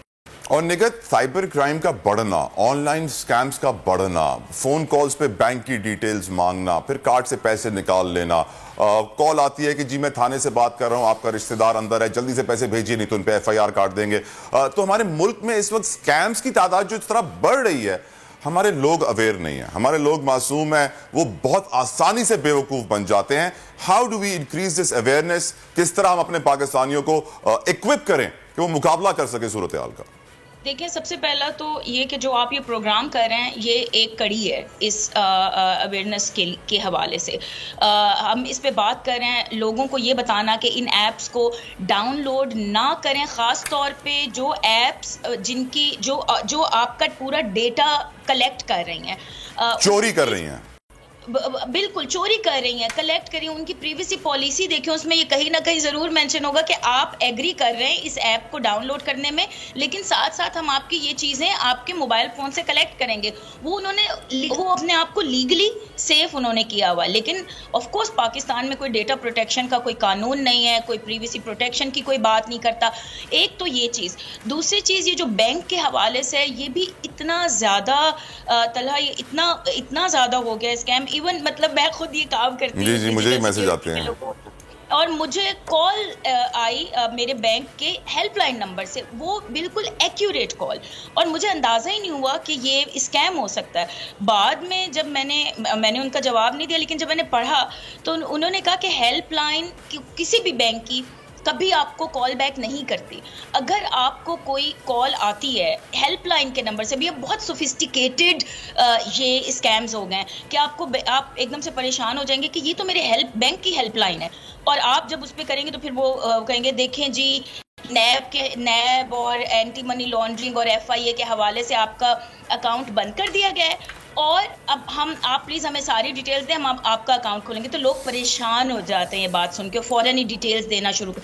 तो ये ज़रूर लोगों को ये पता होना चाहिए कि आपका बैंक कभी आपको कॉल करके किसी भी नंबर से ये डिटेल्स नहीं मांगेगा, ना तो वो मैसेजेस पे मांगेगा, ना वो आपको कॉल करके मांगेगा। बैंक्स भी बार बार ये मैसेजेस लोगों को भेजते हैं। तो ये खुद में ये अवेयरनेस पैदा करें कि आपका बैंक कोई आपसे डेटा नहीं मांगेगा, और अगर आपको कोई कॉल करता है तो आप उसको फ़ौरन कहें कि मैं आपकी ये कॉल, आपका नंबर FIA में रिपोर्ट कर रहा हूँ। निगत रेगुलेटरी बॉडीज का खामोश रहना, चाहे वो स्टेट बैंक हो, चाहे वो PTA हो, चाहे वो साइबर क्राइम विंग हो, जो बड़ा मुश्किल से वो कार्रवाई करते हैं, मुश्किल से फोन ट्रेस ट्रैक करते हैं, मुश्किल से वो FIR काटते हैं इन्वेस्टिगेशन करने के बाद, हमारे इदारों का खामोश रहना कितना बड़ा एक सवालिया निशान है और कितना खतरा है। ये देखें नाअहली तो है, और क्या मिले हुए हैं? नहीं, मैं इस पे कोई बात नहीं करूँगी। मेरा नहीं ख्याल कि हमें इस तरह की कोई बात करनी चाहिए, लेकिन ये ज़रूर हो सकता है कि मुल्क जिस तरह के एक दौर से गुजर रहा है, तो इदारों की प्रायोरिटीज़ भी तो डिफरेंट है ना। आप देखें कि जो अभी बैंक के हालात हैं, जो डॉलर के हालात हैं, आपका स्टेट बैंक शायद कुछ और चीज़ों में मसरूफ़ हो, ये उनकी प्रायोरिटी ना हो। लेकिन सवाल ये है कि अगर गरीब तबका, जो कि आपकी मेजॉरिटी है आपके मुल्क में, अगर वो आपकी प्रायोरिटी नहीं है और उनके मसाइल खासतौर पे इस तरह के जो मुआशी हैं, जो एप्स के हवाले से हैं, जो लोन्स के हवाले से हैं, अगर उनको आप डील नहीं करें तो इसका मतलब है वो तबका मजीद नीचे चला जाता है। लेकिन निगत सॉरी टू इंटरप्ट, अगर इदारे खामोश रहते हैं तो वो क्या उनकी कहते हैं ना कि वो अकॉम्प्लिस नहीं हुए, क्या वो क्राइम में शराकतदार नहीं हुए? क्योंकि उनकी तो रिस्पॉन्सिबिलिटी है कि किसी भी फाइनेंशियल क्राइम को रोकना, फाइनेंशियल इदारों को मॉनिटर करना और देखना कि लोग किस तरह डील कर रहे हैं। जैसे इजी पैसा, जायज कैश, ये सब रजिस्टर्ड हैं, स्टेट बैंक के थ्रू काम कर रहे होते हैं, वन लिंक के थ्रू काम कर रहे होते हैं, लेकिन ये ऐप्स भी इनके साथ कनेक्टेड हैं, ये इजी पैसा के साथ भी कनेक्टेड हैं, दूसरी प्लेटफॉर्म्स के साथ भी कनेक्टेड हैं। तो अगर ये कनेक्शन क्रिएट हुआ है तो इनका लीगल होना तो जरूरी था, और इनको लीगल का कोई सर्टिफिकेट मिला हुआ नहीं है, काम कर रहे हैं। बिल्कुल, और उन्होंने गलत तरीके से निशानदही भी की हुई है कि हम SCCP का गलत तरीके से नाम भी इस्तेमाल करें। देखें, दोनों तरफ से ये मसला है। एक तो ला इल्मी लोगों की जो कि डाउनलोड करते हैं, और जाहिर है वो ज़रूरत के तहत और जो हालात हैं उसके पेश नज़र, लेकिन ऑफ कोर्स आपकी रियासत के इदारों पे तो सबसे बड़ी जिम्मेदारी आयद होती है। अगर पिछले 1 साल से इतनी शिकायत आ रही हैं, इतने आर्टिकल्स लिखे गए, इतने लोग इस पर बात करें, तो क्यों नहीं फौरी तौर पर एक्शन लिया गया? क्यों नहीं ये कोई मुहिम चलाई गई अवेयरनेस रेजिंग की? क्यों नहीं इन पे क्रैक डाउन किया गया? सो मैंने ये देखा था कि पिछले साल सितंबर में FIA ने कोई कार्रवाई शुरू की थी, अब दिसंबर में दोबारा से कंपटीशन कमीशन ऑफ पाकिस्तान ने कार्रवाई शुरू की है, FIA उसमें कार्रवाई कर रहा है। लेकिन आपने अगर इतने 1 साल से ये काम हो रहा है और अभी भी वो एप्स ऑपरेट कर रही हैं, तो ये एक सवालिया निशान तो बनता है कि ये किस तरीके से ऑपरेट कर रही है और कैसे अभी भी लोगों को अपना शिकार बना रही हैं। अल्लाह करे हमारे इदारे होश में आए और पाकिस्तानियों को बचाएं, पाकिस्तानी लोग मजीद शिकार ना बने इन ऐप्स का। Nighat Dad, thank you so, it was a pleasure talking to you. उम्मीद करते हैं कि हमारी आवाज़ लोगों तक पहुंचे, अरबाब इक़्तिदार तक पहुंचे, अवाम तक पहुंचे, क्योंकि ये इस वक्त की ज़रूरत है। मूविंग फॉरवर्ड शामिल करेंगे अपना स्पोर्ट्स सेगमेंट, खेल का जुनून। क्रिकेट की तारीख का पहला ऑनलाइन कोच और ये एजाज अपने नाम किया था मिकी आर्थर ने। मिकी आर्थर यकीनन एक ऐसे कोच थे जिनके आने से पाकिस्तानी टीम में बड़ी बेहतरी आई थी, लेकिन PCB पर शदीद तनकीद और दबाव के बाद अब इत्तला यह है कि मिकी आर्थर को टीम डायरेक्टर की जिम्मेदारियां सौंपी जाएंगी। मिकी आर्थर के बहैसियत कोच दौर पर नजर डाली जाए तो खासा नशेबो फराज देखते हैं। मिकी आर्थर के दौर में 28 टेस्ट मैचेस में से 17 में शिकस्त हुई थी, जबकि 64 एक रोजा मैचेस में से 32 में कामयाबी मिली थी मिकी आर्थर को। साजिद खान साहब हमारे साथ मौजूद हैं, किसी तारुफ के मोहताज नहीं है, क्रिकेट की इंसाइक्लोपीडिया हैं। साजिद साहब, मिकी आर्थर को कहा जाता है कि वो सरफराज कोई बड़ा पसंद करते हैं, तो क्या मिकी आर्थर के आने से सरफराज के सितारे वापस हरकत में आएंगे? बहुत शुक्रिया तला जतोई, यकीनी तौर पर बहुत खुशहाइन बात है। मिट्टी आने से, मिट्टी जो 2017 की बात कीजिए, ICC champions trophy 2019 world cup में पाकिस्तान सरफराज की क़यादत में सेमीफाइनल में रन रेट पे बाहर, मगर ये तो चीज़ तो वाज़ेह तौर पर नज़र आ रही है। मगर सरफराज की कारकर्दगी तो एक बहुत मिसाली कारकर्दगी है। उसे 4 साल तक जो कारकर्दगी बैच में बैठ के दिखाई, नौजवान रोल मॉडल मिक्की ऑनलाइन अगर कोचिंग कर रहा था, बहुत सियात दिन है पाकिस्तान के एक्स क्रिकेटर को, जो पाकिस्तान के अपने कोच हैं। क्या कोच मर गए? उन कोच पाकिस्तान में वो नहीं थे कहने के लिए? क्या पाकिस्तान में इस तरह की कोचिंग पहली दफा डायरेक्टर की पोस्ट ऑनलाइन कोचिंग करेगा? और कॉन्टी के 2025 का उसको कॉन्टेक्ट है, सिवाय वर्ल्ड कप में वो पाकिस्तान के लिए दस्तयाब होगा। और पाकिस्तान की न्यूजीलैंड की सीरीज बात की जाए, कि अफगानिस्तान की सीरीज की जाए, उसके असिस्टेंट कोचिंग करिए क्या। और हाँ तला जतोई साहब, आपको याद होगा हमने बात की थी, ग्रुपबंदी पाकिस्तान क्रिकेट टीम में इंतहा हो गई। आखिरकार क्रिकेट बोर्ड को क्या मजबूरी हुई जो फॉरेन कोच और मिक्की को लेकर, हाँ ये जरूर सरफराज के कैरियर में जाता है, उसको होते हुए कभी भी पाकिस्तान क्रिकेट टीम में ग्रुपबंदी नहीं हुई। तो ये चीज तो आपको माननी पड़ेगी। उसके बाद जो पाकिस्तान की टीम में अगर ग्रुपबंदी हुई, रिजवान और बाबर ने फुल तन तना क्रिकेट का बेड़ा कर दिया। ऐसी टेस्ट कैपेबिलिटी है, ऐसी ओडीआई कैपेबिलिटी, इसमें कुछ कहने के लिए अब कुछ है ही नहीं आपके पास। आपकी क्रिकेट कहाँ खड़ी है? पहले तो मुझे बताइए, व्हाइट बॉल वर्ल्ड कप 2023 आपने खेलने जाना है तला जतोई साहब इंडिया में। फाइनल के लिए आप देख लें, इंडिया, न्यूजीलैंड, इंग्लैंड, ऑस्ट्रेलिया तो वाज़ेह तौर पर नजर आ रहे हैं। पाकिस्तान की अगर टीम जो है 72 साल चीज ट्रैक्टर हारून रशीद पर लेके आ रहे हैं, लोग आगे जा रहे हैं, पीछे ने शाहिद आफरीदी अगर चाह रहा था उसको कोच और मैनेजर बना देता ना। शाहिद आफरीदी अच्छी कोई चॉइस ही नहीं है। यहाँ तो पाकिस्तान क्रिकेट में जितने फ्रेंचाइजी कोच है तो उनकी लॉबी है। वसीम अकरम, मोइन खान बहुत स्ट्रॉन्ग जा रहे हैं, इंजी और मोहम्मद अकरम बहुत स्ट्रॉन्ग जा रहे हैं, आकिब और मोहम्मद हफीज बहुत स्ट्रॉन्ग जा रहे हैं। इस तरह की लॉबियां हैं, तो इनको अपने कोचों को जिम्मेदारी देना चाहिए, मेरा तो ये राय है। बाकी मिक्की के आने से पाकिस्तान क्रिकेट टीम में हाँ ग्रुपबंदी खत्म हो सकती है, और सरफराज को फौरी तौर पर ओडीआई का कप्तान बनाए। आपने तो वही मैरिट का कत्ल कर दिया। सरफराज ने 4 साल बाद कमबैक किया, ओडीआई में आप दूसरे मक्की तरफ को निकाल दिया, जो सबसे ज्यादा 140 वनडे खेले उसने। जो कारकर्दगी उसने दिखाई है पाकिस्तान हिस्ट्री में किसी भी ने दिखाई। नौजवान नस्ल का रोल मॉडल है तला जतोई साहब। क्रिकेट का मैरिट का कत्ल हो रहा है। कत्ल तो हो रहा है सर, सिर्फ क्रिकेट का नहीं हो रहा है, क्रिकेट के शायकीन का भी हो रहा है मेरी नजर में। लेकिन एक बात देखिए ना, अगर आपने कहा लॉबीज हैं, तो इससे वाज़ेह हो गया कि क्रिकेट भी सियासत की नजर हो गई। सियासत ने भी क्रिकेट को तबाह कर दिया है। जतोई साहब 200% सियासत है क्रिकेट में, और सियासतदान ही क्रिकेट को चला रहे हैं। आप क्रिकेट की इतना बेड़ा गर्क कर दिया गया है, इतनी बड़ी बड़ी सिफारिशें लगा के पोस्टों को हासिल किया जा रहा है, तो ये गलत हो रहा है। एक ही तो खेल है आपके पास जो क्रिकेट है, जिसका जेंटलमैन खेल आप समझते हैं, और दुनिया में जिसका इमेज पाकिस्तान का अगर हम बात की जाए, क्रिकेट को बचाया गया। पाकिस्तान की पाक फौज ने बताया, सिक्योरिटी अदालत, दुनिया की सारी टीम हमारे मुल्क में आती है। आज मुझे बताइए, क्रिकेट एक जेंटलमैन खेल है, मगर पाकिस्तान सुपर लीग आर्टिफिशियल खेला जा रहा है। उसकी बाद आप वर्ल्ड कप खेलने जाएंगे, ओडीआई वर्ल्ड कप 50 ओवर के, आप 2020 में टीम सेलेक्ट करेंगे। क्या हो रहा है मुझे ये बताइए। चीफ सेलेक्टर पहले अनाउंस हो गया, सेलेक्टर इस बार अनाउंस नहीं किए गए।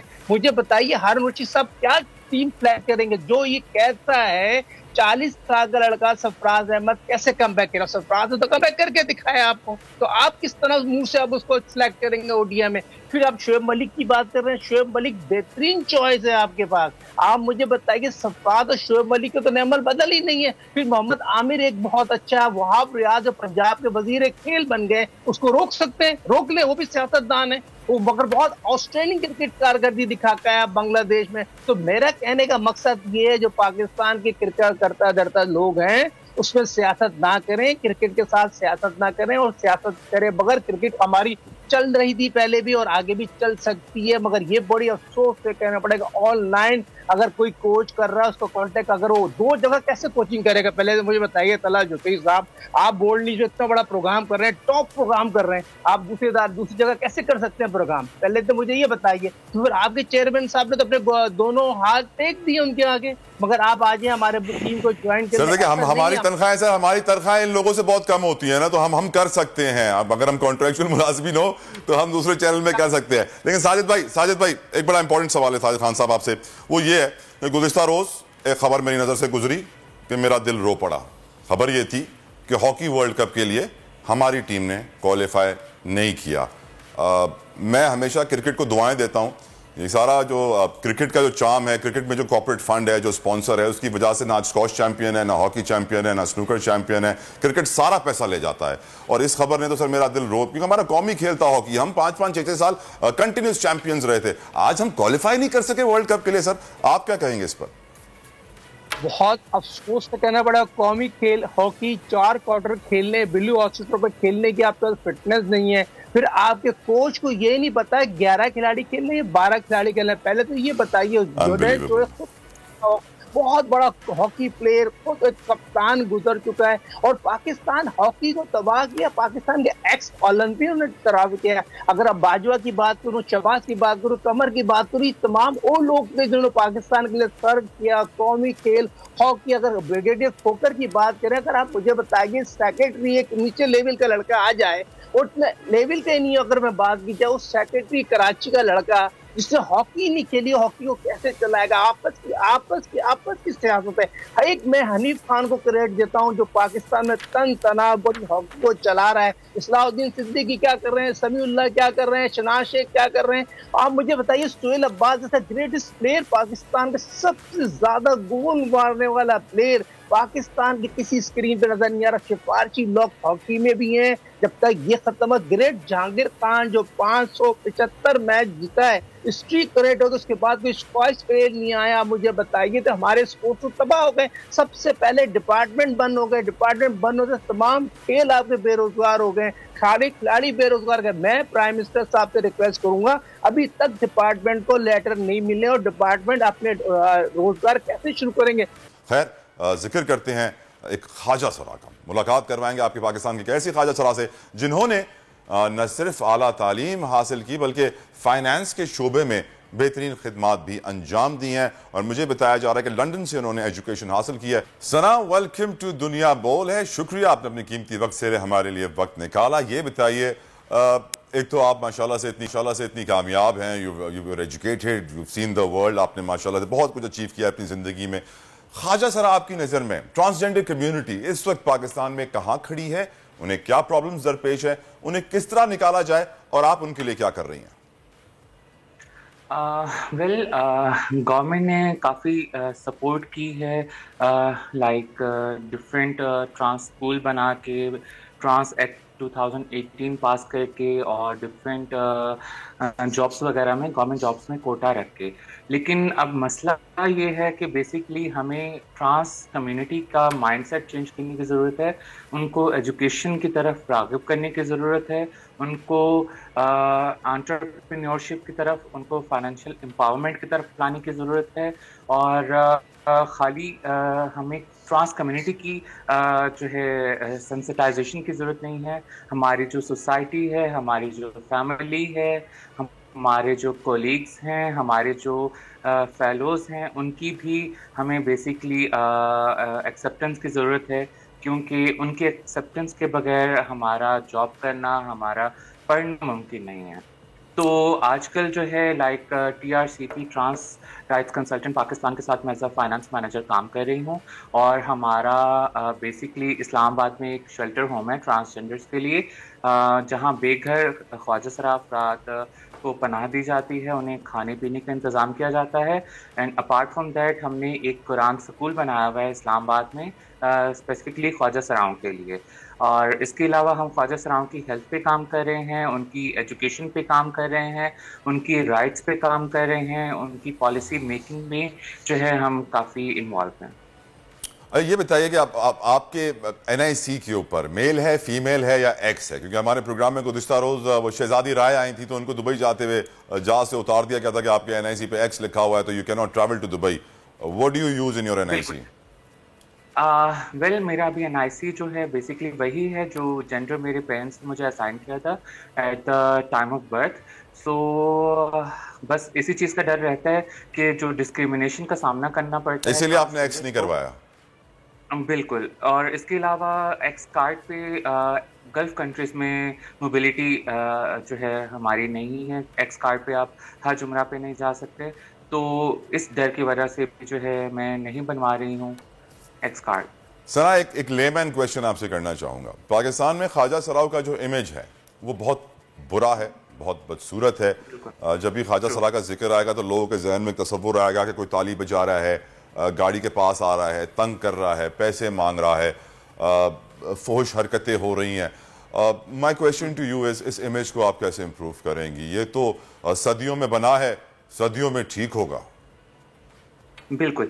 अच्छा, उसके लिए बेसिकली ख्वाजा सराहों की उनको एजुकेट करने की ज़रूरत के साथ साथ हमें अपने इर्द गिर्द की जो सोसाइटी है, हमारे जो कोलीग्स हैं, हमारे जो टीचर्स हैं, हमारे जो फेलोज़ हैं, उनको भी जो है बेसिकली एजुकेट करने की ज़रूरत है, क्योंकि उनकी हेल्प के बगैर हम लोग आगे नहीं जा सकते।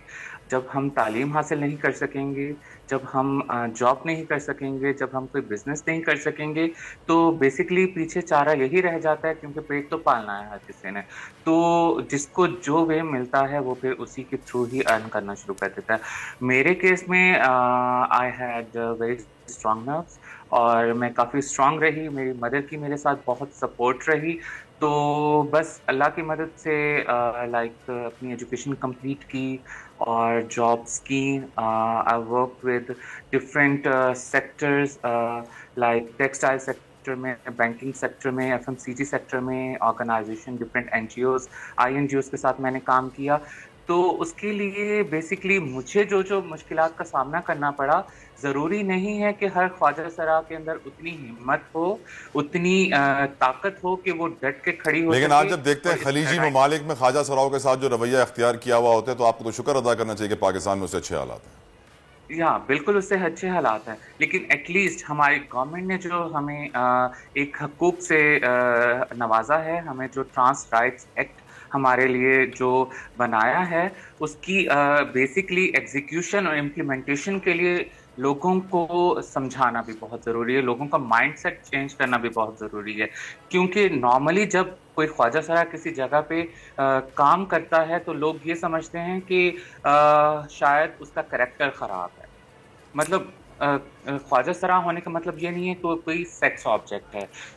वो एक प्रोफेशनल वे में भी काम कर सकता है, एक रिस्पेक्टेबल वे में भी अर्न कर सकता है। वो डॉक्टर भी हो सकता है, वो इंजीनियर भी हो सकता है, वो ट्रांस राइट एक्टिविस्ट भी हो सकता है, वो कुछ भी हो सकता है। और अब सिंध हुकूमत ने भी बल्दियाती इंतखाबात में और बल्दियाती बॉडीज में उनको जगह दे दिया। I think that is another progress which you have done.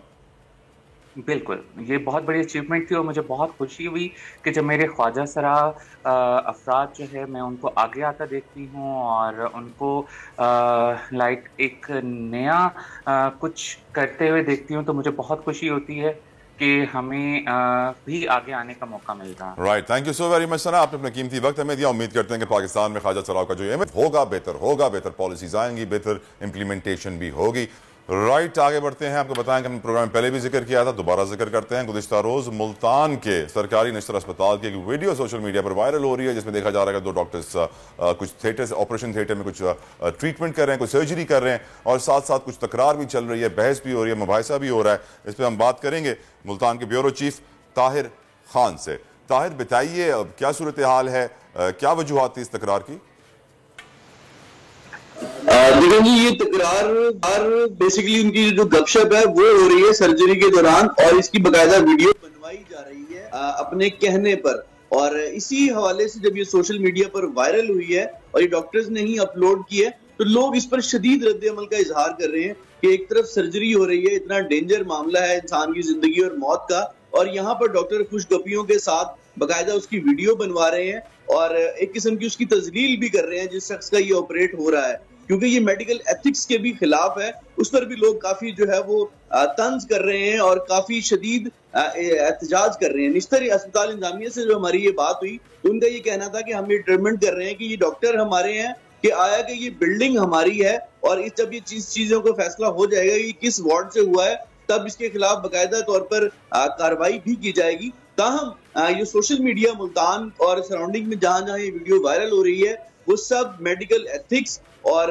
Doctors के जो रवैये हैं, उनका जो आप कह सकते हैं कि पेशेंट उनके सामने पड़ा हुआ है, वो उसकी प्रेफरेंस नहीं दे रहे, वो वीडियोस बनवा रहे हैं। और इस तरह की पहले भी कई वीडियोस सामने आई हैं जिसमें मरीज की सर्जरी हो रही होती है और डॉक्टर्स अपनी खुशगपियों के साथ साथ वीडियोस भी बनवा रहे होते हैं।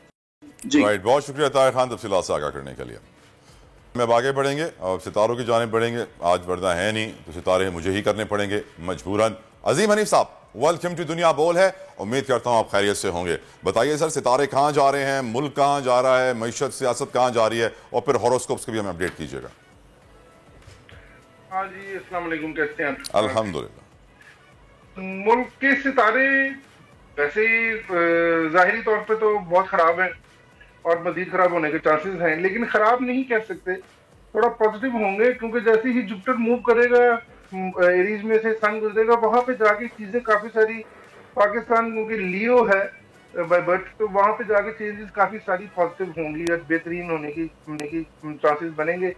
जैसे पहले कहा था कि दूसरी दुनिया से सपोर्ट मिलेगी, इलेक्शन अनाउंस होंगे, सारी चीजें होंगी। मुझे नहीं लग रहा कि अभी इलेक्शन इस साल में भी एंड में जाके, मैंने बहुत सारे फोरम पे ये बात की है कि इस साल के एंड में जाके इलेक्शन का चांस बनेगा, तब जाके जब इलेक्शन अनाउंस होंगे अगस्त सितंबर के बाद, तब जाके चीजें कुछ बेहतर होने के चांसेस हैं। कोई इतनी ज्यादा इम्प्रूवमेंट अभी पाकिस्तान की मईशत में या पाकिस्तान की पॉलिटिक्स में नहीं है।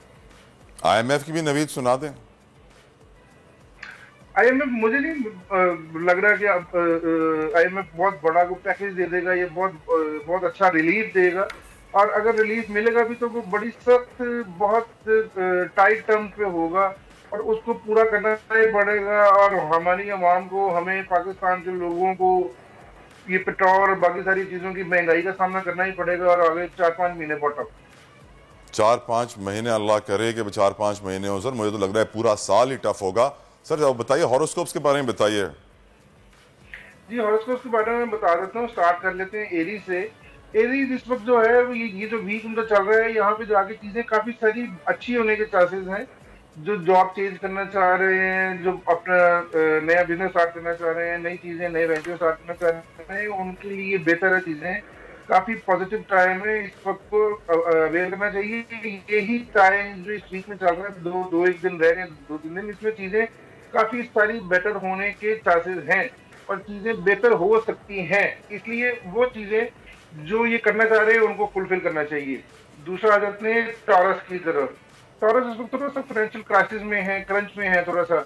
इनको थोड़ा सा ये चाहिए कि इस वीक में और नेक्स्ट वीक भी खास तौर पे इसमें थोड़ा सा इनको अपने अखराजात पर, अपने एक्सपेंसेस पर कंट्रोल रखना पड़ेगा, तब जाके ये सर्वाइवल वाली साइड पे जाएंगे। इसलिए अगर फाइनेंशियल क्रंच आ रहा है, प्रेशर है, तो उसको मेंटेन करें, उसको मैनेज करें। थर्ड आ जाते हैं जेमिनी की तरफ। जेमिनी इस वक्त जो पिछले 3-4 महीने से चीजें सोच रहे थे, प्लान कर रहे थे बिजनेस के बारे में, जॉब के बारे में, जॉब चेंज के बारे में, वो चीजें ठीक हो सकती हैं, लेकिन कोई इतनी ज्यादा फ्रूटफुल नहीं है। मेरा ये ख्याल है कि अभी इनको वेट करना चाहिए, थोड़ा सा बेहतर टाइम का वेट करना चाहिए। वहां जाके चीजें काफी सारी इनके लिए बेहतर होंगी, लेकिन ये वीक न्यूट्रल वीक होगा, कोई इतना ज्यादा एडवांटेजेस इसमें नहीं होंगे। नेक्स्ट आ जाते हैं कैंसर की तरफ। और कैंसर जो है वो इस वक्त थोड़ा सा अपने हेल्थ इश्यूज को लेके थोड़ा सा डिस्टर्ब हैं, सिबलिंग्स के डोमेस्टिक लाइफ में थोड़ा डिस्टर्ब है। फैमिली में कोई हेल्थ इश्यूज अगर चल रहे हैं तो उस पर एक्सपेंसेस हो सकते हैं, उसके लिए थोड़ी सी एहतियात करनी पड़ेगी। अगर कोई ऐसी चीज हो रही है तो अपने जो फाइनेंसेस जहाँ से आ रहे हैं उनको बड़ी एहतियात से इस्तेमाल करें। बाकी सारी चीजें, अगर जॉब चेंज करना चाह रहे हैं, कोई भी बड़ा डिसीजन लेना चाह रहे हैं, तो इसको मत लें, मेरा ये मशवरा है। नेक्स्ट आ जाते हैं हम लियो की तरफ। नहीं, पहले मैंने कैंसर का बताया। ओके, अभी हम आ जाते हैं लियो की तरफ। लियो इस वक्त काफी अच्छी पोजीशन में जा रहे हैं, इस वक्त पॉजिटिव टाइम उनका चल रहा है। थोड़ा सा लग रहा है स्ट्रेस, उनको थोड़ा फील कर रहे हैं कि स्ट्रेस है इस वक्त, फाइनेंशियल स्ट्रेस है, थोड़ा वर्कलोड ज्यादा है, लेकिन इतना ज्यादा नहीं है। थोड़ा सा इनको कोशिश करके, ये जो वीक गुजरा है और नेक्स्ट वीक जो आ रहा है, इसमें इस वीक में इनको बड़े अच्छे एडवांटेजेस होने वाले हैं।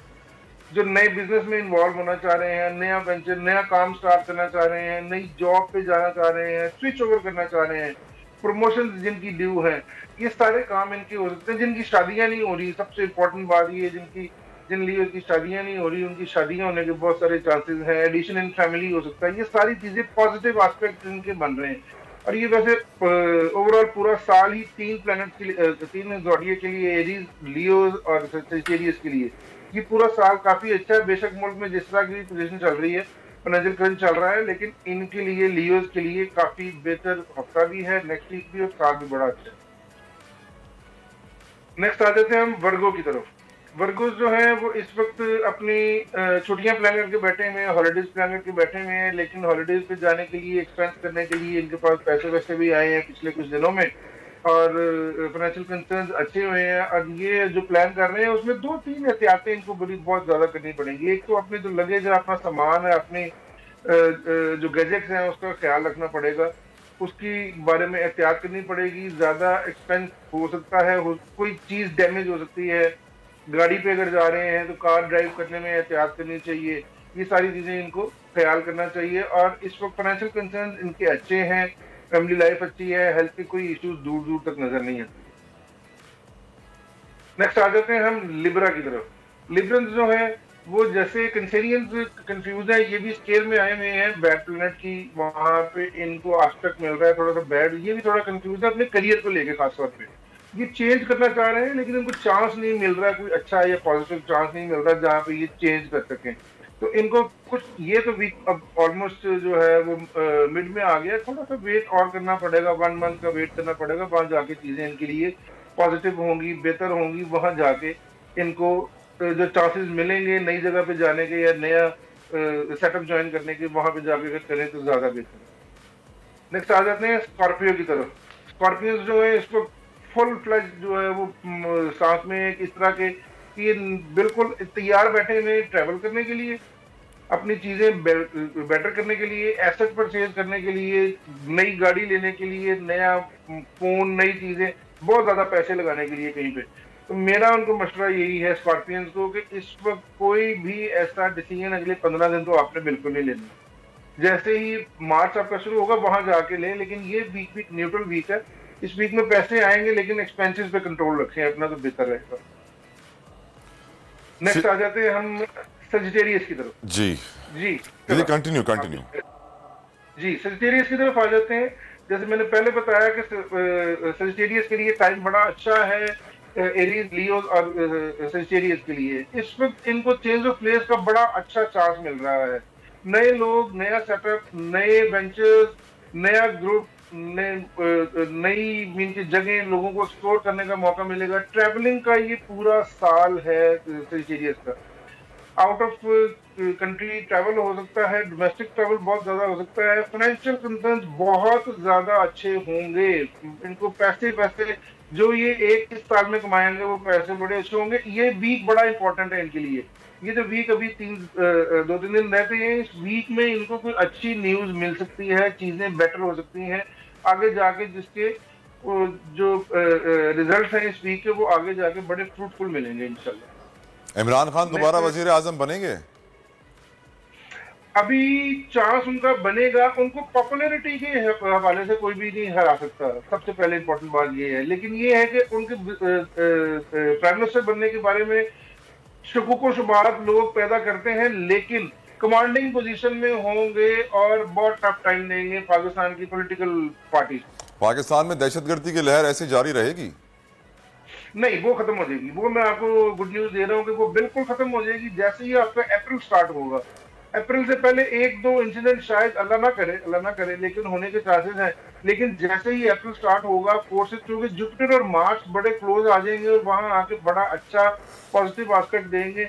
वहां जाके दहशतगर्दी की लहर बिल्कुल आपको बिल्कुल फील होगा कि आर्म फोर्सेस ने बड़ा अच्छा काम किया जैसे वो करते रहे हैं, और अभी भी वो बड़ा अच्छा काम करेंगे और बड़े अच्छी न्यूज मिलेगी कि अभी भी जो इंसिडेंट हुआ है इसके ऊपर ये बाकी जो पार्टीज है या जो तंजीमें हैं उनको ग्रिप करने में इनका बड़ा रोल रहेगा। शेख अजीम हनीफ साहब, बहुत बहुत शुक्रिया, आपने अपना कीमती वक्त। उम्मीद करते हैं कि पाकिस्तान के सितारे बेहतरी की तरफ जाएं, सियासी, मुआशी और मुआशरती तीनों महाज पर, क्योंकि अब यही देखा जा रहा है, अल्लाह रहम फरमाए, हालात बड़े खराब हैं। तलाजुत को इजाज़त दीजिए, अंटिल टुमारो, और फिर मुलाकात होगी। अपना बहुत ख्याल रखिएगा, अल्लाह हाफिज़। आजकल जिंदगी ही सुबह आउट ऑफ कंट्रोल है, दुनिया बोल है, दुनिया बोल है। खूने नाहक बहुत पी चुकी ये जमीन, अब कोई दिन में ये खून उगलने को है। खत्म हो जाएगी ये तमाशागरी, वक्त पलटेगा रोजे जजा की तरह। ये जो पेशावर में ताजा लहू है बहा, एक क़यामत करेगा फलक पर बपा। गम की सलमनाक घड़ी में बोल सानह पेशावर में शहीद होने वालों के लवाहिकीन के साथ। सब्सक्राइब करें और बेल दबाएं ताकि कोई खबर रह न जाए।